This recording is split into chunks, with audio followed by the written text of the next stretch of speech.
قابل احترام بزرگوں، عزیز دوستوں اور ساتھیوں، اللہ نے ہمیں جو دین دیا ہے، سب سے بڑا ہمارا قصور یہ ہے کہ ہم نے خود اپنے دین کو نہیں پہچانا اور اس دین کی قدر نہیں کی۔ ہمارا دین ایک ایسا طریقہ زندگی ہے جس میں اللہ کی رضا اور خوشنودی بھی ہے، اور دنیا کی ہماری تمام پریشانیاں اور فکروں اور مسائل کا حل اس کے اندر موجود ہے۔ دنیا میں کسی مذہب کی ایسی تعلیمات نہیں ہیں۔ یہ دین فطرت ہے۔ ہمارا مذہب، ہمارا دین، ہمارا اسلام ہم کو ایسی تعلیم نہیں دیتا کہ خالق اور مالک کی عبادت کے لیے دنیا چھوڑ دو، گوشہ نشینی اختیار کر لو، راہب بن جاؤ، بلکہ اس نے ہم کو ایسی معتدل، توازن والی، بیلنس والی تعلیمات عطا فرمائیں کہ ہم زندگی کی تمام سرگرمیوں میں پورے جوش و خروش کے ساتھ شامل رہیں اور اپنے خالق اور مالک کو بھی راضی کریں۔ میں نے قرآن مجید کی سورہ بقرہ کی شروع کی آیت پڑھی آپ کے سامنے،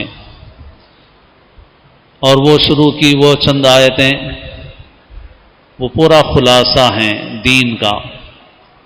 سورہ فاتحہ میں بندے نے اللہ سے جو ہدایت مانگی تھی، اللہ نے وہ ہدایت قرآن کی شکل میں عطا فرمائی، تو پورا قرآن اس دعا کا جواب ہے، اہدنا الصراط المستقیم۔ پھر اس پورے قرآن میں جو کچھ ہے، گویا اللہ نے اس کا خلاصہ، اس کا نچوڑ اللہ نے شروع کی چند آیتوں میں بیان فرما دیا۔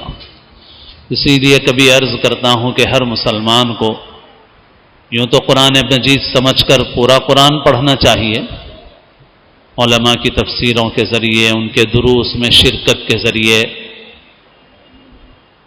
لیکن کم سے کم ہر مسلمان سورہ فاتحہ کا معنی مطلب اچھی طرح سمجھ لے، سورہ بقرہ کی ان ابتدائی آیتوں کو اچھی طرح اپنے دل و دماغ میں محفوظ کر لے۔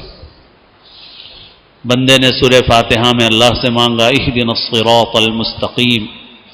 اللہ نے سورہ بقرہ کے شروع میں فرمایا ذالک الکتاب لا ریب فیہ ھدی للمتقین، یہ کتاب ہے شک و شبہ سے بالکل پاک ہے، محفوظ ترین کتاب ہے، اللہ کی نازل کی ہوئی کتاب ہے، اللہ نے اسے محفوظ فرما دیا۔ یہ ہدایت ہے متقیوں کے لیے، الذین یؤمنون بالغیب، جو ایمان بالغیب رکھتے ہیں۔ اللہ نے، اللہ کے پیغمبر نے جو کچھ بتایا ہے اس کو دل سے مانتے اور یقین کرتے ہیں، چاہے وہ آنکھ سے نظر آئے یا نہ آئے، عقل میں آئے یا نہ آئے، مگر اسے مانتے ہیں۔ اپنی دیکھی ہوئی چیز سے زیادہ یقین رکھتے ہیں اس چیز کا جس کی خبر خدا اور اس کے پیغمبر نے دی ہے۔ وَيُقِيمُونَ الصَّلَاةَ، ایمان کے بعد اعمال کا ذکر فرمایا، نماز قائم کرتے ہیں۔ سب سے اہم عمل نماز ہے، جگہ جگہ اس کا حکم ہے، قیامت میں سب سے پہلا سوال اس کا ہونے والا ہے۔ مسلمان اور کافر کے درمیان فرق کرنے والی چیز نماز ہے۔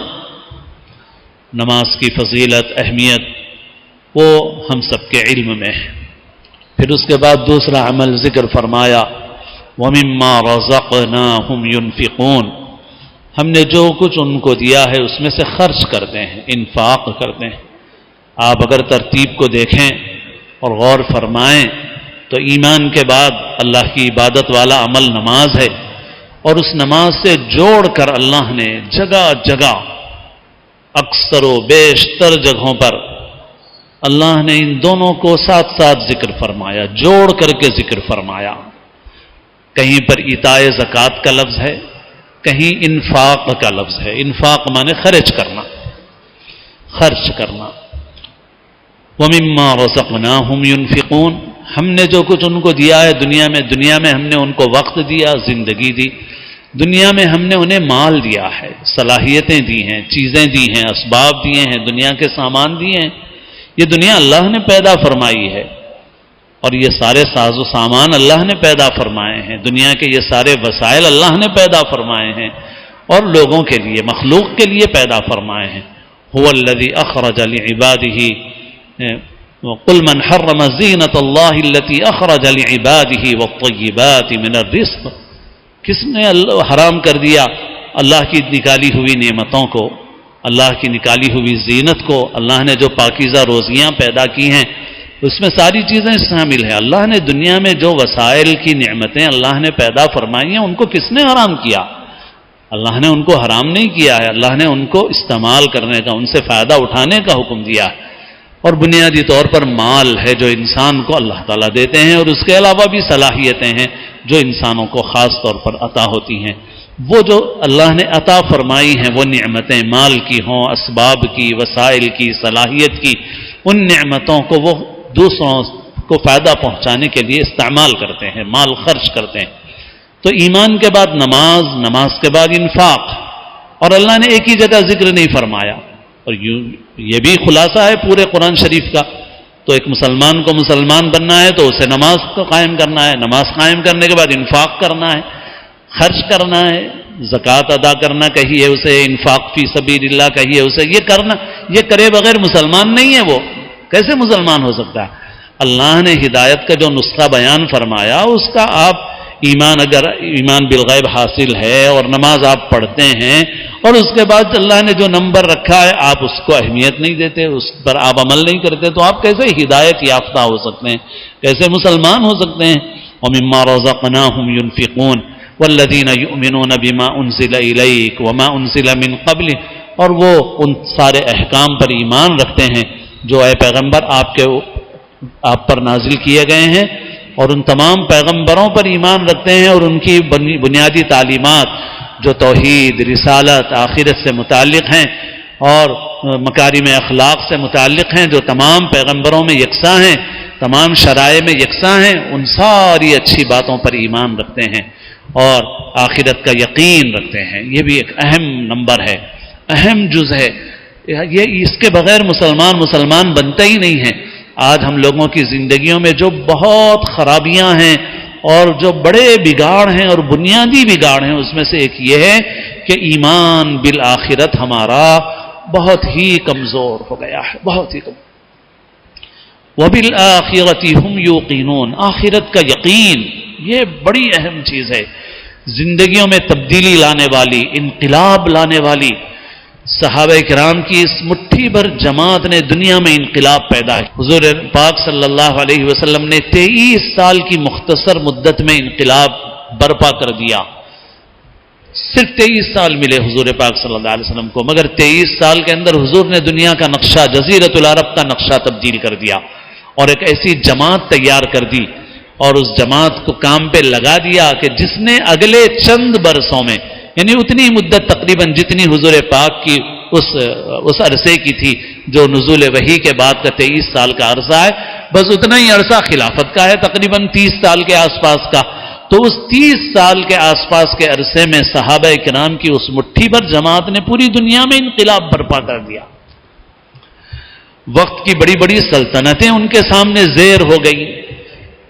قیصر اور کسریٰ جو اپنے زمانے میں مال، طاقت، ہر اعتبار سے ایسے تھے کہ لوگ ان کا نام لے کے ڈرتے تھے، کانپتے تھے، مروب ہو جاتے تھے، مگر ان صحابہ کرام نے ان کو زیر کر دیا، سب کچھ تتر بتر ہو گیا، نہس تہس ہو گیا، مسلمانوں کے زیر قدم آ گیا۔ قیصر اور کسریٰ کے خزانے عرب کے ان بدوؤں کے پاس آ گئے، اور یہاں حضرت عمر رضی اللہ تعالیٰ عنہ کے سامنے مسجد نبوی میں قیصر اور کسریٰ کے خزانوں کے ڈھیر لگ گئے۔ کوئی سوچ نہیں سکتا تھا جب حضور پاک صلی اللہ علیہ وسلم نے خندق کے موقع پر کدال ماری ایک پتھر پہ، اور اس وقت حضور نے فرمایا کہ مجھے قیصر و کسریٰ کے محلات دکھائے گئے ہیں، شام اور بصرہ کے محلات دکھائے گئے ہیں، تو اس وقت منافقین نے مذاق اڑایا تھا، اور ظاہری اسباب کے اعتبار سے ان کی بات صحیح تھی، ان کا ایمان تو بھی ایمان بالغیب نہیں تھا، ان کا ایمان ظاہر پہ تھا، اور ظاہر کے اعتبار سے بات صحیح تھی کہ جن کو دشمنوں سے بچنے کے لیے خندق کھودنا پڑ رہا ہے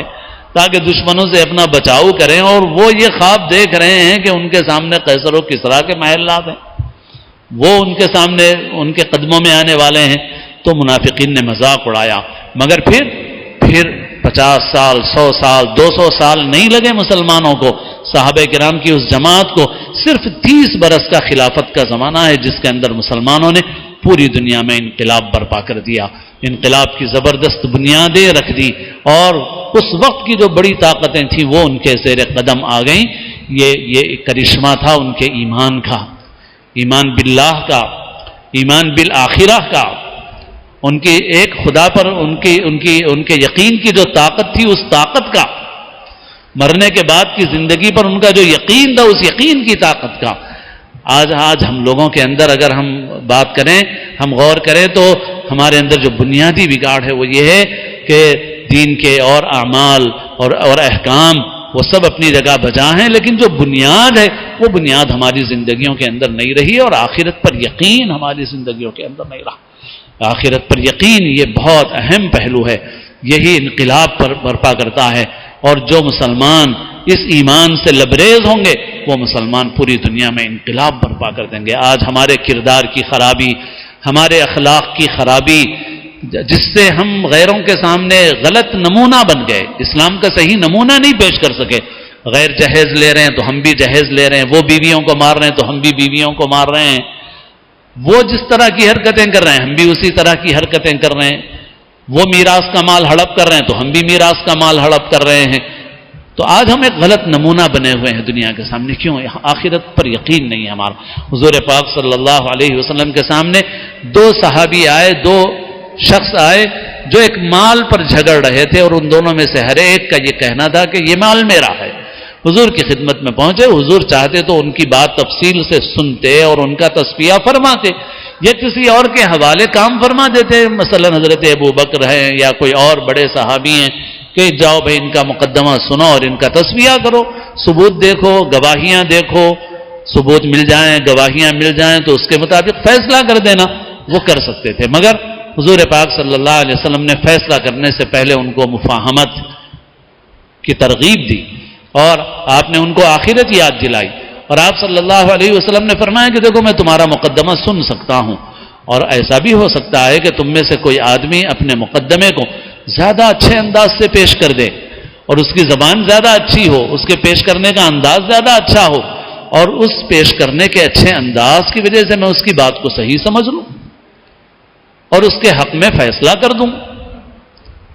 لیکن اگر میں نے دیا تب بھی یہ اس کے لیے حلال نہیں ہے۔ آج ہماری عدالتوں میں کیا ہو رہا ہے؟ آج ہماری عدالتوں میں کیا ہو رہا ہے؟ آج وکیل اپنی صلاحیت کی بنیاد پہ جھوٹ کو سچ ثابت کر دیتا ہے، ناحق کو حق ثابت کر دیتا ہے۔ تو بہرحال حضور پاک صلی اللہ علیہ وسلم نے ان دونوں سے کہا کہ دیکھو اگر میں تمہاری بات سنوں اور فیصلہ کروں تو ہو سکتا ہے یہ بھی ممکن ہے کہ تم میں سے خود کو پیش کرنے میں دوسرے کے مقابلے میں زیادہ مضبوط ہو، اور وہ اپنی حجت زیادہ اچھے طریقے سے پیش کر دے اور میں اس کے فیصلہ کر دوں، مگر حقیقت میں وہ اس کا حق نہ ہو، فَإِنَّمَا أَقْطَعُ لَهُ قِطْعَةً مِّنَ النَّارِ، تو سن لو کہ میں اس کو آگ کا ٹکڑا دے رہا ہوں۔ حضور اپنے متعلق فرما رہے ہیں، حضور فیصلہ فرما دیں، پھر بھی حضور فرما رہے ہیں کہ میں اسے آگ کا ٹکڑا دے رہا ہوں، تو اس لیے سوچ سمجھ لو تم، میں چاہو تو فیصلہ کر دوں تمہارا۔ تو آخرت پر یقین جو ان کی زندگی کے اندر تھا، اس کو ہم اس واقعے سے سمجھیں کہ جب حضور پاک صلی اللہ علیہ وسلم نے اتنا فرما دیا کہ انما اقطع له قطعة من النار، تو ان میں سے ہر شخص یہ کہتا تھا کہ اب یہ مال مجھے نہیں چاہیے، سرے سے نہیں چاہیے، دونوں یہی کہتے تھے۔ تو پھر حضور نے فرمایا کہ اچھا ایک کام کرو، اس مال کو 2 حصوں میں تقسیم کر لو، اور قرعہ ڈال کر دونوں ایک ایک حصہ لے لو، اور ایک دوسرے کو معاف کر دو کہ اگر میرا حق تمہارے پاس آیا تو میں نے تمہیں معاف کر دیا، اور دوسرا بھی یہی کہہ دے کہ میں نے معاف کر دیا، اور اس طرح سے حضور نے تصفیہ فرما دیا۔ یہی ہے وہ چیز، آخرت پر یقین، یہ ایک باکردار قوم کو زندہ کرتا ہے۔ لیکن ہم کتنے کردار سے محروم ہو گئے ہیں، کتنے اخلاق سے محروم ہو گئے ہیں، ہماری تجارت کیسی ہے، ہماری معاشرت کیسی ہے، ہم اپنے بیوی بچوں کے ساتھ کیسے ہیں، ہم اپنے معاشرے اور ماحول میں کیسے ہیں، ہم دوسروں کا کتنا لحاظ رکھنے والے ہیں۔ ہمیں مال چاہیے، اللہ کے رسول صلی اللہ علیہ وسلم نے جیسے فرمایا کہ یأتی علی الناس زمان لا یبالی المرء ما اخذ منه امن الحلال ام من الحرام. لوگوں پر ایسا زمانہ آئے گا کہ آدمی کو کوئی پرواہ نہیں ہوگی کہ کہاں سے آ رہا ہے، حلال سے یا حرام سے، بس اسے مال سے مطلب ہوگا کہ مال لاؤ مال لاؤ مال لاؤ. تو آج ہماری یہ صورتحال ہو گئی ہے، آخرت پر یقین نہیں.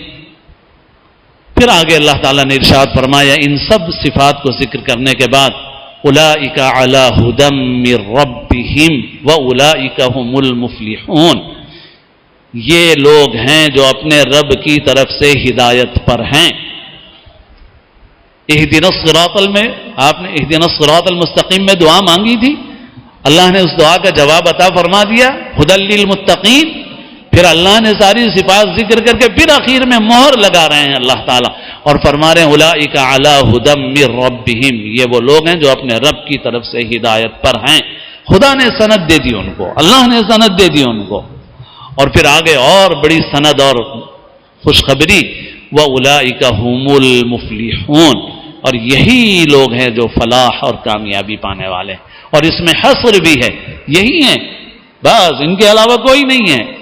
اولئک علی ھدی من ربہم واولئک ھم المفلحون. یہی ہیں جو فلاح اور کامیابی پانے والے ہیں. اللہ تعالیٰ نے ان کو فلاح اور کامیابی کی خوشخبری عطا فرما دی.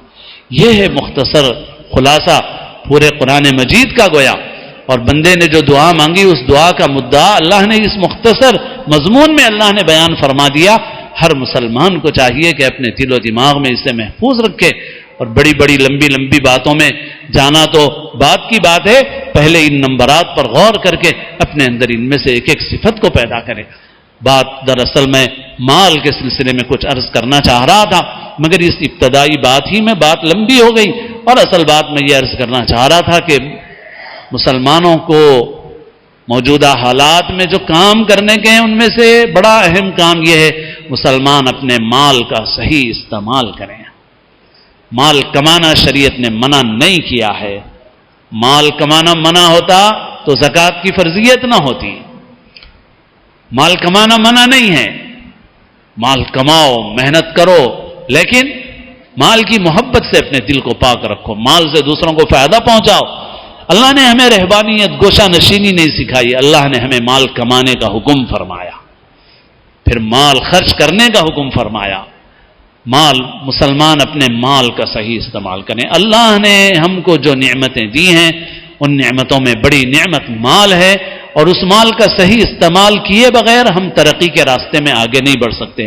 آج اس وقت مسلمان جس زبوں حالی کا شکار ہے اس کی ایک بڑی وجہ یہ ہے کہ مسلمانوں نے اپنے دین کو چھوڑ کر اپنے مال کا من مانی استعمال شروع کر رکھا ہے اور استعمال کر رہے ہیں، اسراف میں، فضول خرچی میں، اللہ کی نافرمانی میں. اور دنیا کے دوسرے لوگ اس مال کا صحیح استعمال کر کے دنیا کے اعتبار سے ترقی حاصل کر رہے ہیں، اور ہم اپنے اس مال کو اللہ کی نافرمانی کا بھی ذریعہ بنا رہے ہیں اور خود اپنے لیے بھی بربادی کا سامان بنا رہے ہیں. تو بات دراصل اس سے عرض کرنا چاہ رہا تھا، مگر اس ابتدائی گفتگو میں بات لمبی ہو گئی. اللہ نے توفیق دی تو آئندہ انشاءاللہ اس موضوع پر عرض کروں گا. اللہ تعالی ہم سب کو دین کی صحیح سمجھ نصیب فرمائے، دین کا علم اللہ تعالی ہمیں نصیب فرمائے، عمل کی توفیق نصیب فرمائے.